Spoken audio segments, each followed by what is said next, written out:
আপনি দুনিয়াতে কয়দিন বাঁচবেন আমাকে একটু বলেন তো। আপনি যখন আমার এই ভিডিওটা আপনার সামনে পড়তেছে, আপনি এই ভিডিওটা যখন দেখতেছেন, তখন আপনার বয়স কত? আপনি আর কতদিন বাঁচবেন বলেন তো। কিন্তু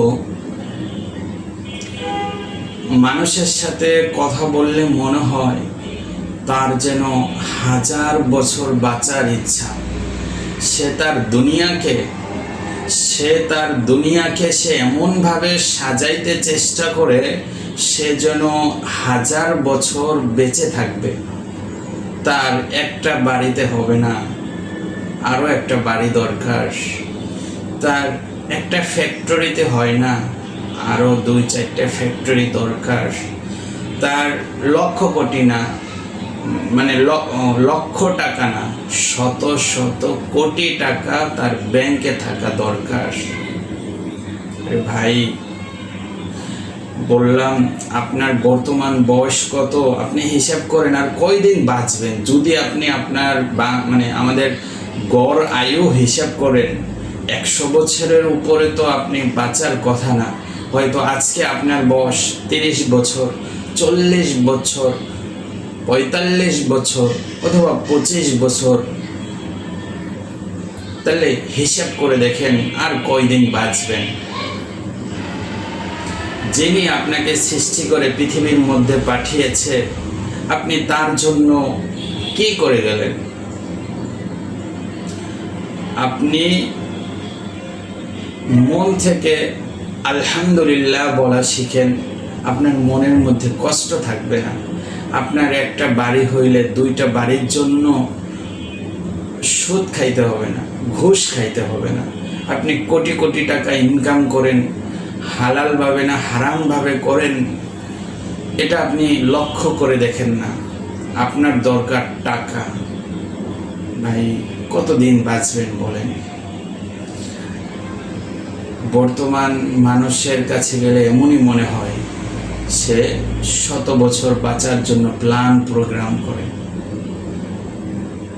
সে জানে আমি হয়তো 70 বছর 80 বছর বাঁচব, কিন্তু সে যখন বাড়ি করে, সে যখন ইনকাম করে, তার 100 কোটি টাকা ব্যাংকে আছে, কিন্তু তার এই টাকা দ্বারা সে তৃপ্তি লাভ করে না, তার আরো চাই।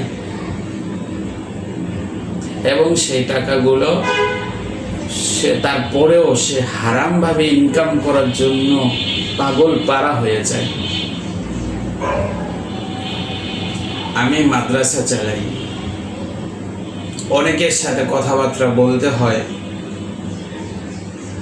যদি মাদ্রাসার জন্য কাউকে, মসজিদের জন্য কাউকে টাকা দিতে বলি, বলে হুজুর ব্যবসা ভালো না, ইনকাম নেই,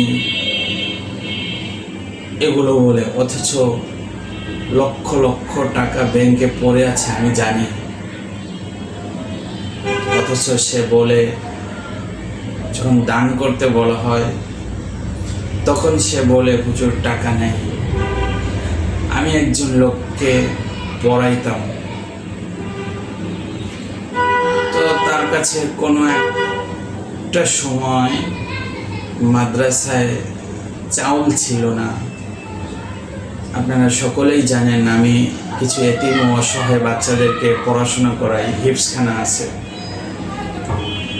তো চাউলের জন্য মনে হয় তার কাছে গিয়েছিলাম।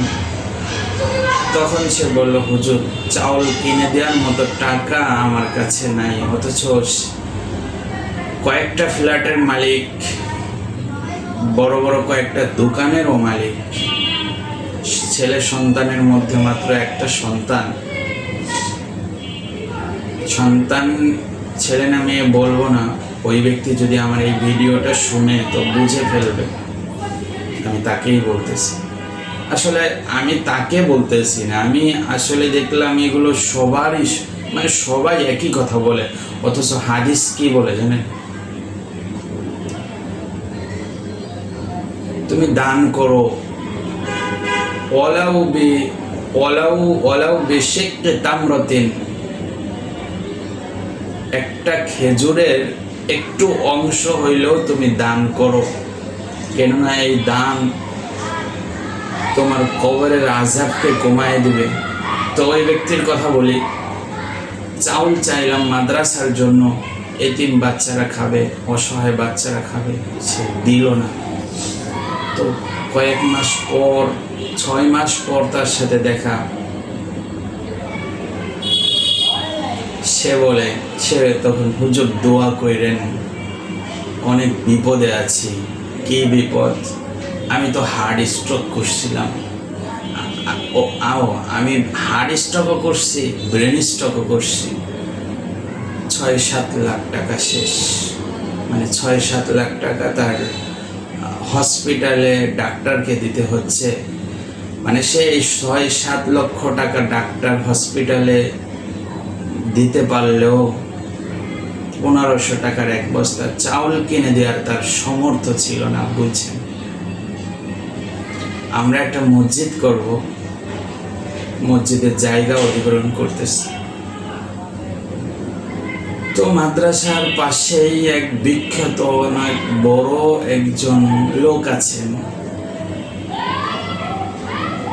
500 কোটি টাকা বললে মনে হয় কম হয়ে যাবে, ধারণা আনুমানিক, আমি তো আর জানি না, ধারণা করে বললাম, এর থেকেও অধিক টাকা তার কাছে আছে। কাছে বলতে অ্যাকাউন্টে আছে। বললাম গিয়ে, আমরা একটা মাদ্রাসার জন্য মসজিদ করব, একটু যদি সহযোগিতা করতেন। বলে কি জানেন হুজুর, আমি এখন অফিসে, মানে আমি স্পষ্ট করে নাই বলি, সে টাকাগুলো মানে 1 টাকাও সে দেয়নি।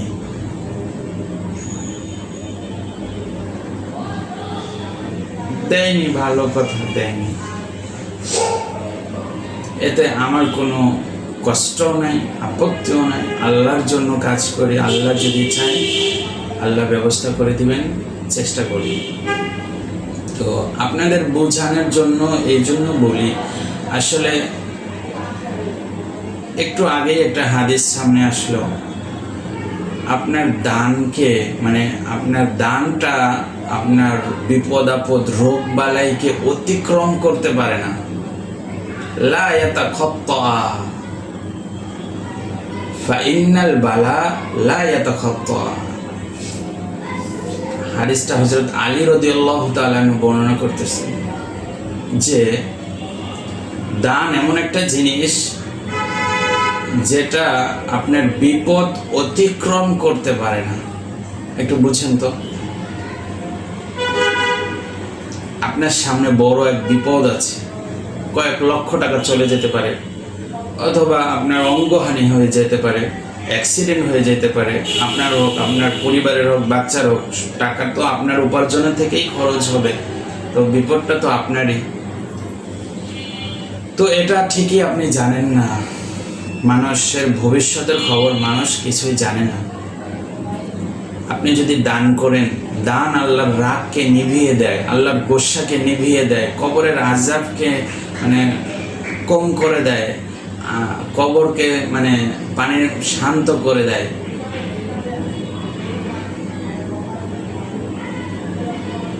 আল্লাহ রাসূল বলতেছেন, ইত্তাকুন নার, তোমরা জাহান্নাম থেকে বাঁচো একটা খেজুর দান করে হলে, একটা খেজুরের অংশ দান করে হলেও। তার মানে কি বোঝায়? আপনি যত বড় সমস্যায় থাকেন না কেন, একটা খেজুরের এক অংশ 2-5-10 টাকা দান করা কি আপনার পক্ষে সম্ভব না? অবশ্যই সম্ভব। ওই মন আপনি তৈরি করেন, ওই মন আপনি তৈরি করেন।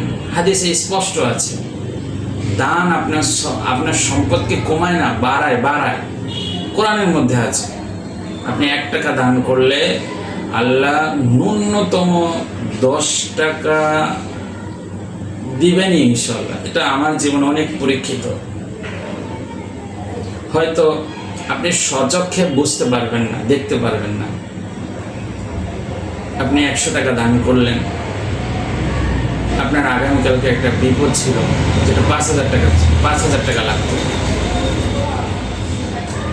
তো এই দান করার কারণে আল্লাহ বিপদকে হটায় দেয়, আল্লাহর রাগ নিভায় দেয়, সমস্ত বালা মুসিবত থেকে আল্লাহ আপনাকে, ওটা হওয়ার কথা ছিল কিন্তু দানের কারণে ওটা সরে যায়, আল্লাহ সরাইয়ে দেন। তো কথা বলার উদ্দেশ্য এই না যে আমাদের মাদ্রাসায় দান করেন, এটা মোটেও উদ্দেশ্য না। উদ্দেশ্য এতটুকুই, মানুষের সাথে কথা বললে মনে হয় শত শত বছর বেঁচে থাকবে, তার সন্তান নাতি নৎকর যা আছে সব ওনার টাকা খেয়েই চলবে, সে এত পরিমাণ টাকা জমানোর জন্য পাগল পারা হয়ে যায়। হ্যাঁ, আপনি ঠিকই লক্ষ লক্ষ মানে শত শত বছর না, অনন্ত অসীমকাল, কোটি কোটি লক্ষ, কোনো অসংখ্য, তার কোনো দিনক্ষণ শেষ হওয়ার নাই। এত বছর আপনি ঠিকই বেঁচে থাকবেন কোথায় জানেন?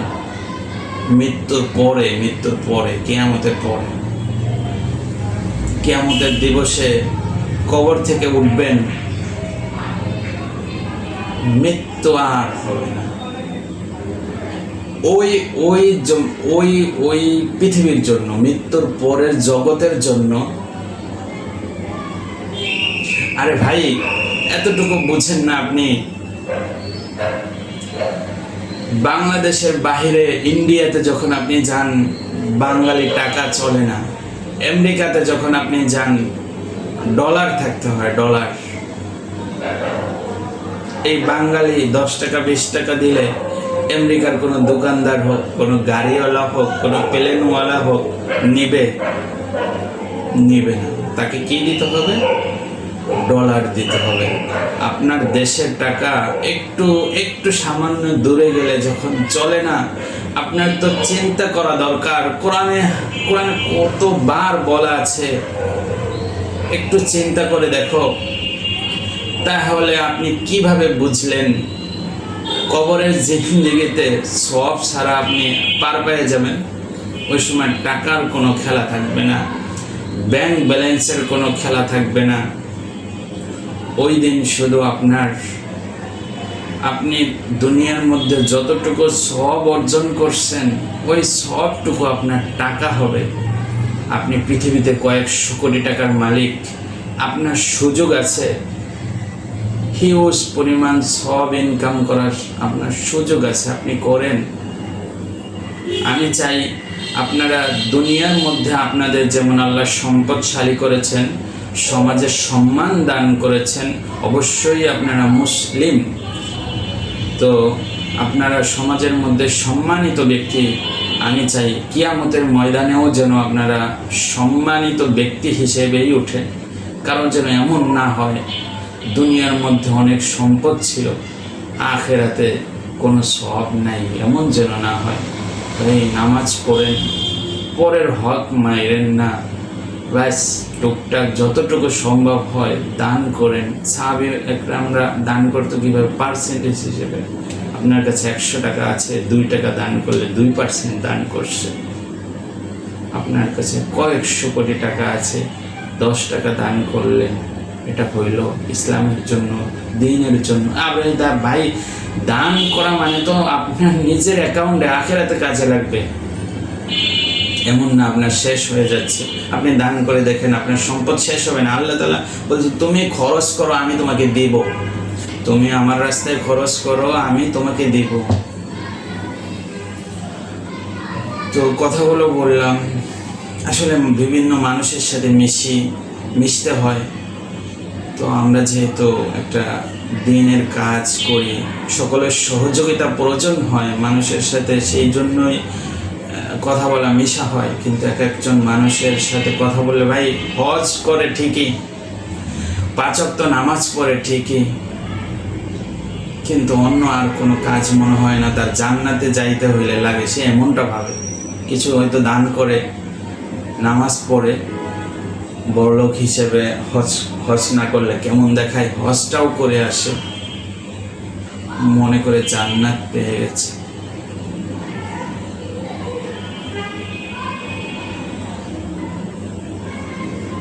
কিচ্ছু বলার নেই। একটু চিন্তা ভাবনা করবেন নিজে নিজে। আজকে রাত্রে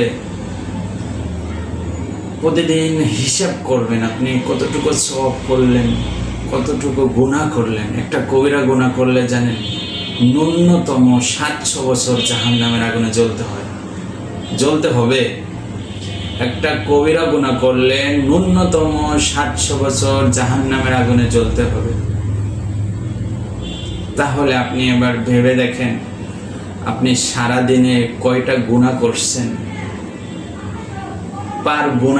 পার কবিরা গুনায় যদি 700 বছর করে জ্বলতে হয়, তো আপনি প্রাপ্ত বয়স হওয়ার পরে বালেগা হওয়ার পরে মৃত্যু পর্যন্ত কতগুলো গুনাহ করেছেন পার 700 করে হিসাব মিলাইয়ে। তো আশা করি আল্লাহ সবাইকে তওবা করে আল্লাহর কাছে মাপ চেয়ে যেন কবরের জিন্দেগিতে যেতে পারি এবং সবচেয়ে বেশি সওয়াব অর্জন করে। আসলে আপনি সওয়াবের ধারা তো জান্নাত পাওয়া সম্ভব না, আল্লাহ আপনাকে জান্নাত দিবে অনুগ্রহ করে। তো অনুগ্রহ যদি আপনি আরেকজনের প্রতি অনুগ্রহ না করেন, আল্লাহ আপনাকে বিশ্বাস করেন, আল্লাহ আপনাকে অনুগ্রহ করবে না। এই কথাটা মনের ভিতর গেঁথে রাখেন। আপনি যদি আরেকজনকে অনুগ্রহ না করেন, আল্লাহ আপনাকে অনুগ্রহ করবে না।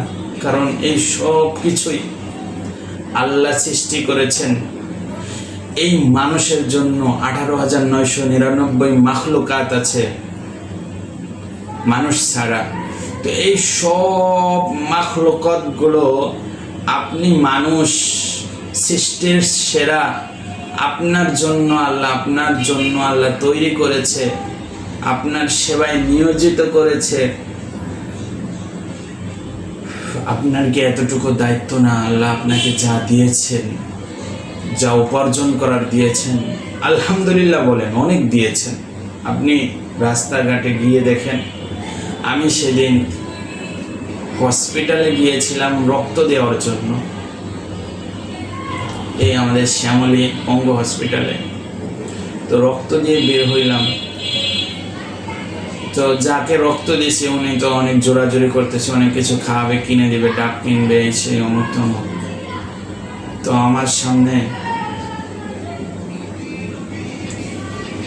দুইটা লোক এমন পড়লো, মনে হইল তারা 6 মাস বললে ভুল হবে, এর থেকেও বেশি রাস্তায় পড়ে আছে। মানে এই কি বলবো, সব হাড্ডিগুলো, শরীরের সব হাড্ডিগুলো গায়ের সাথে মিশে গেছে। পুরো একটা 6 ফিট একটা মানুষ, তাকে মাপলে 20 কেজি হবে কিনা, মানে 15 কেজি হবে কিনা সন্দেহ আমার মনে হচ্ছে। 15 কেজি হবে না সে, মানে সে রাস্তায় পরে পচতেছে। দুইটা মানুষ, একটা স্ত্রী মনে হয়, মানে একটা মহিলা একটা পুরুষ। দেখেন তার কি সন্তানাদি নাই, তার কি চাচা ভাতিজা আত্মীয় স্বজন ছিল না? অবশ্যই ছিল। সে তো আর যারও মানে না, যে কোনো একটা পরিবার, যে কোনো একটা পরিবারে বড় হয়েছে, সমাজে বড় হয়েছে, তার আত্মীয় স্বজন অবশ্যই ছিল। কিন্তু সে রাস্তায় পচে গলে মরতেছে, কি নির্মম। সেই হিসেবে আল্লাহ আপনাকে অনেক অনেক গুণ ভালো রেখেছে। আলহামদুলিল্লাহ বলেন, মন থেকে আলহামদুলিল্লাহ বলেন।